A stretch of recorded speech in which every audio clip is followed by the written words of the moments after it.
ভারত ও বাংলাদেশের মধ্যে প্রবাহিত অন্যতম একটি অভিন্ন নদী তিস্তা। শুষ্ক মৌসুমে পানি ভাগাভাগি নিয়ে দুই দেশের মধ্যে চুক্তি চূড়ান্ত হলেও পশ্চিমবঙ্গ সরকারের বিরোধিতায় সেটি গেল এক দশকেও আলোর মুখ দেখেনি। অভিন্ন নদী হিসেবে তিস্তার পানি বন্টন চুক্তি না করে উজানে তিস্তার পানির পূর্ণ নিয়ন্ত্রণ করছে নয়াদিল্লি। ফলে এ নিয়ে বাংলাদেশের মানুষের মধ্যে বিরাজ করছে তীব্র অসন্তোষ।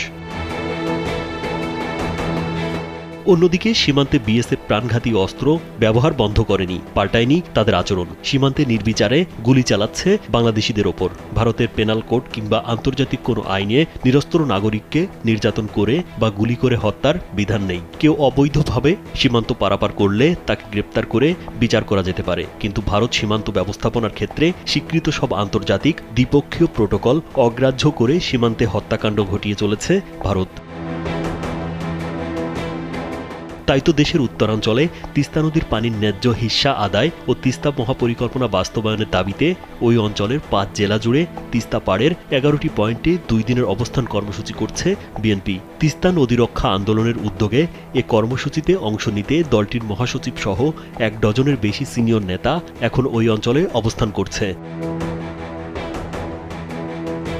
সোমবার বিকেলে লালমনিরহাটে কর্মসূচির উদ্বোধনী অনুষ্ঠানে প্রধান অতিথির বক্তব্যে বিএনপির মহাসচিব মির্জা ফখরুল ইসলাম আলমগীর বলেন, ভারতকে আগেও বলেছি, এখনও পরিষ্কার করে বলতে চাই, বাংলাদেশের মানুষের সঙ্গে যদি বন্ধুত্ব করতে চান তাহলে আগে তিস্তার পানি দেন, সীমান্ত হত্যা বন্ধ করেন, আমাদের সঙ্গে বড় দাদা আর মাস্তানমুখী আচরণ বন্ধ করেন। আমরা আমাদের পায়ের উপরে দাঁড়াতে চাই, আমরা আমাদের হিস্সা বুঝে নিতে চাই। আমরা অবশ্যই ভারতকে একটি বন্ধু হিসেবে দেখতে চাই, কিন্তু সেই বন্ধুত্ব হবে সম্মানের সঙ্গে, আর আমার যে পাওনা আছে সেই পাওনা বুঝিয়ে দেওয়ার সঙ্গে।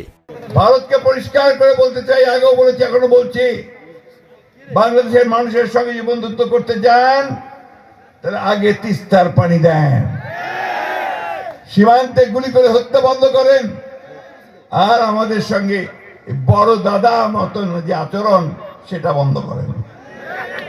আমরা আমাদের পায়ের উপরে দাঁড়াতে চাই, আমরা আমাদের হিস্সা বুঝে নিতে চাই, আমরা অবশ্যই ভারতকে একটা বন্ধু ভাবে দেখতে চাই, কিন্তু সেই বন্ধুত্ব হবে সম্মানের সঙ্গে, আমার যে পাওনা সে পাওনা বুঝে দেওয়ার সঙ্গে। এ সময় তিনি আরো বলেন, শুধু তিস্তা নয়, ৫৪টি নদী আছে যেগুলো ভারত থেকে আমাদের দেশে আসে। সবগুলো নদীর উজানে ভারত বাঁধ দিয়েছে, বাঁধ দিয়ে পানি তুলে নিয়ে যায়, বিদ্যুৎ উৎপাদন করে, আর এদেশের মানুষ এখানে ফসল ফলাতে পারে না। এখানের মানুষ জীবন জীবিকা থেকে সম্পূর্ণ বঞ্চিত হয়েছে। আমাদের জেলে যারা মাছ ধরেন তারা মাছ ধরতে পারেন না। কি করুণ অবস্থা তাদের। আজকে একদিকে যখন তারা সব বাঁধ ছেড়ে দেয়, গেট খুলে দেয়, তখন সে পানির তোরে আমাদের ঘর বাড়ি গ্রাম ধানের ক্ষেত সব ভেসে যায়, তাই না?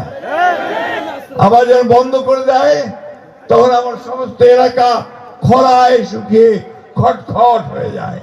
লালমনিরহাট, রংপুর, নীলফামারী, গাইবান্ধা ও কুড়িগ্রাম জেলার ১১টি পয়েন্টে তিস্তাপাড়ের মানুষ তাদের দাবি আদায় করতে টানা ৪৮ ঘণ্টা অবস্থান কর্মসূচি পালন করছেন। শিশু, বৃদ্ধ, নারী, পুরুষ সবাই দলে দলে অবস্থান কর্মসূচিতে যোগ দিয়ে জাগো বাহে তিস্তা বাঁচাই স্লোগানে মুখর হয়ে ওঠে তিস্তা নদীর ১২৫ কিলোমিটারের ২ তীর। রাজীব বিশ্বাস, কালবেলা।